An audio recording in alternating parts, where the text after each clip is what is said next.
Okay, so I'm sorry for my last in real time video.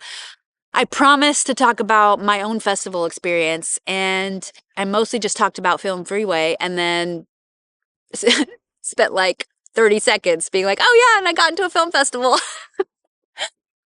The Film Freeway stuff I think is valuable because it's so simple. And I probably could have expounded a little bit more and showed you some more of the features. Maybe I'll do that in the future, do a little more in-depth example. So to demystify that more. But let me finally talk about my first film festival. Oh my gosh, it's coming up in May. Ah! And May is my birthday month, so perfect timing. Haha. It is so surreal. I cannot believe that my first film festival, I'm going to be on a panel talking about Reverberate. Oh my gosh. I'm so excited.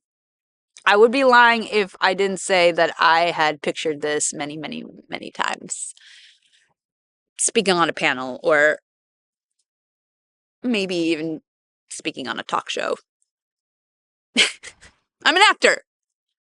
Give me an actor who wants to be successful in some way, who hasn't imagined themselves talking to Conan. Here's how it happened. As I was just starting to consult with this festival strategist, we hadn't really talked about any festival strategy yet. I mentioned before I did submit to South by Southwest before we had fully decided to work with the strategist. I'm like, it's festival season and I've already been sitting on this for 4 or 5 years now. I want to submit. And so, when I say this, I'm talking to my producer, Trent, and my director, Jim. So they're like, sure, go ahead, submit. So I submitted to South by Southwest in their late deadline. Come to find out after talking to a few people that submitting to late deadlines is pretty pointless because most film festivals have already picked most of their films for all the slots in their program before the late deadline is met. Okay, now I need to backtrack. So, in case you don't know, festivals often have different deadlines that you can hit. So, you can submit to their early bird deadline and just get your all your project in and all the info in on Film Freeway, and you get a little bit cheaper of a price. Then there's the regular deadline, then there's the late deadline, and some film festivals have like 10 different deadlines, like the spring deadline, and then the just after spring deadline, and then the end of spring deadline.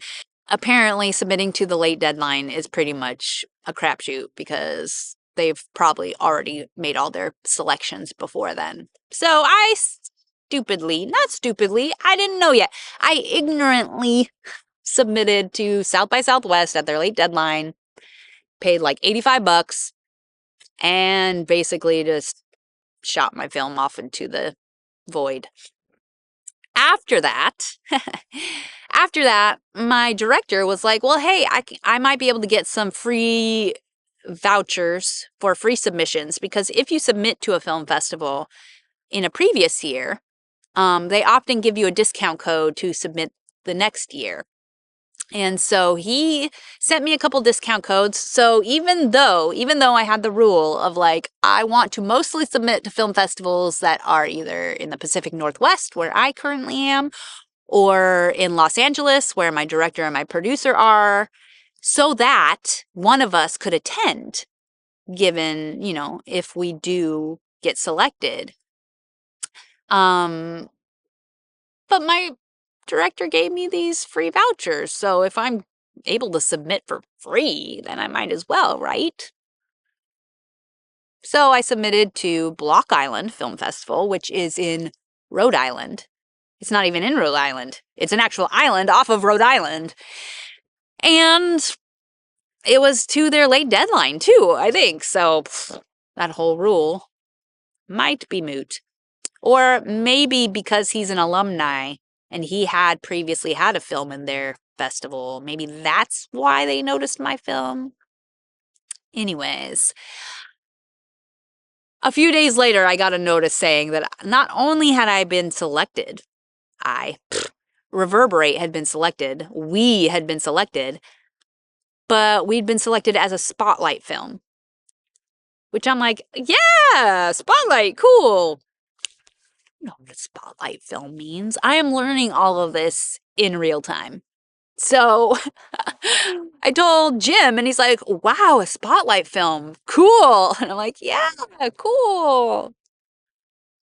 So what I learned was a spotlight film is shown in a special section of the film festival at the very beginning, a block of only like 4 films that are the spotlight films. And then after each of the spotlight films, there is a panel with the filmmakers. So I was going to not only have my film featured in a special part of the festival, but also I would get to talk about it after the showing of Reverberate. And man, it just such a special feeling to imagine that, you know.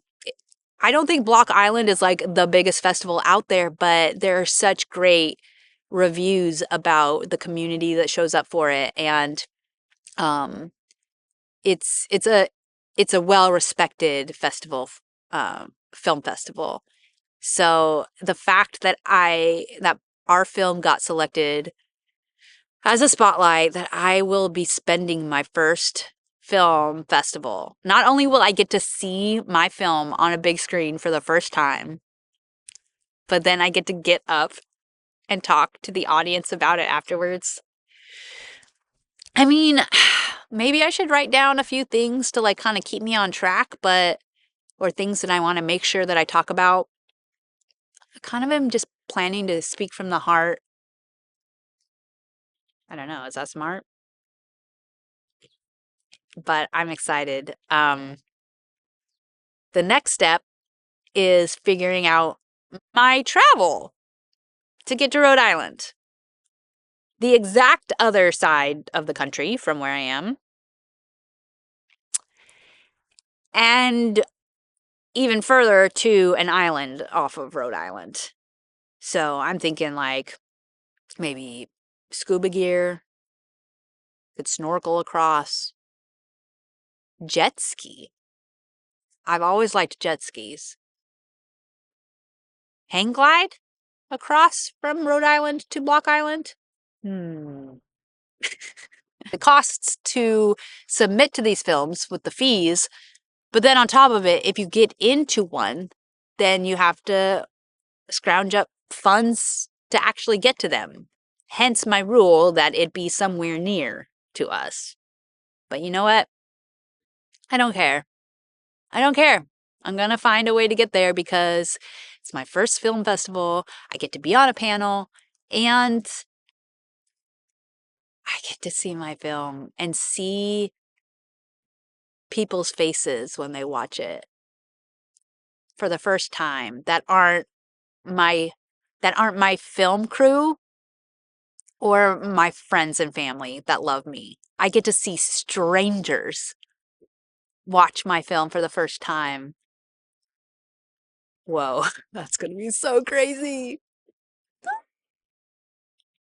So next time in real time, we'll be talking about how I'm looking for travel and all the little things I have to navigate to not only fly into Rhode Island or Boston or Connecticut and then get to an island off of those areas.